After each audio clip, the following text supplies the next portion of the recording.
and the subcommittee on the Western Hemisphere will come to order. The purpose of this hearing is to discuss the Bureau of International Narcotics and Law Enforcement for the purposes of the subcommittee's reauthorization of J family programming at the State Department. Now I'm going to recognize myself for an opening statement. And once again, thank you to the witnesses for coming and giving us your time and your expertise.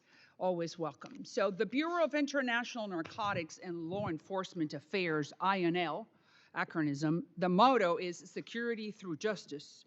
But unfortunately, for the last 4 years, they have been more interested in security through ideology, trading fight against narcotics for seminars to teach pronouns, and workshops on gender diversity.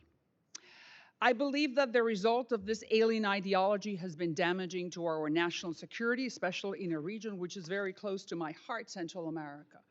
As some of you know, I was the Central American Bureau Chief for Univision Network during the Civil War in El Salvador. I lived in that country for many years until 1992 when they signed a peace treaty.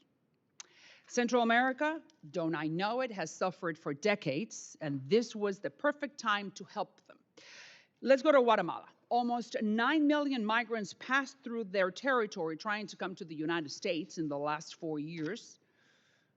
The Guatemalans needed INL's assistance to tackle that human trafficking and narcotics. But unfortunately, the Biden administration refused to work with the Attorney General of that country because apparently she was too conservative. They sanctioned her. Her name is Consuelo Porras. I don't know her, but I do know that she is the head of Ministerio Público, which is for us, the United States, the Attorney General. Unfortunately, the previous administration refused to work with her.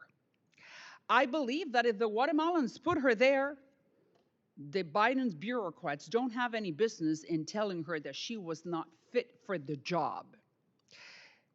And they attacked her over and over again.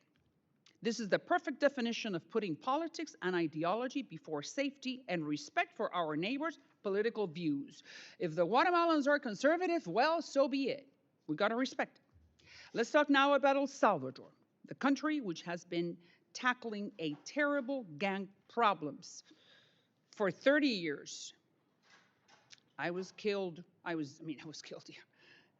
about to be killed in few instances.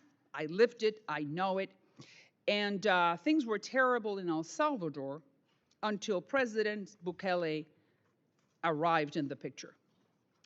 El Salvador should have been a perfect partner for the INL Bureau, which, by the way, it says that its mandate is to bring down transnational criminal organizations like MS-13 and Tren de Aragua.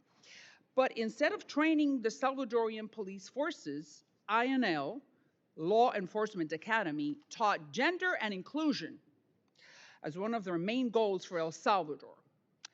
I'm sure that at that moment, the Salvadorians were going to be saying the gringos have gone crazy. I am no law enforcement expert, but I am fairly confident that getting MS-13 to learn how to pronounce correctly pronouns is not going to dissuade them from committing any crimes. I am a witness. I have spoken to him that Bukele wants to work with the United States, but instead the Biden administration cut funds to the Salvadorian police by 50%. Why? And INL concentrated its budget for El Salvador to give it to NGOs that attack his security plan. With or without us, Bukele was successful. His strategy reduced one of the world's highest homicide rates to nearly zero. He presented this strategy to INL, and they said, no, we're not going to work with you. During the last 4 years, unfortunately, woke ideology has replaced common sense, but thankfully, things have changed under President Trump, and we're going to return the Bureau of International Narcotics and Law Enforcement Affairs to its original mission, which is helping our allies fight crime, dismantling gangs, restoring law and order. They have a budget of $2 billion a year, and I think we owe it to the American taxpayers to commit and reestablish their mandate.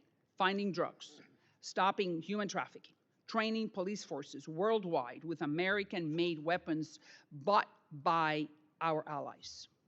INL is one of the best tools we have as Americans to create a safer, stronger, and more prosperous country while helping our neighbors to do the same, whether it's in Central America or anywhere else in the world.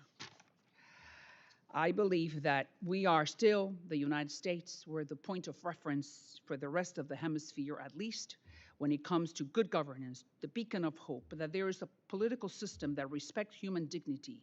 Thank God we're back on the right side of history. I yield back.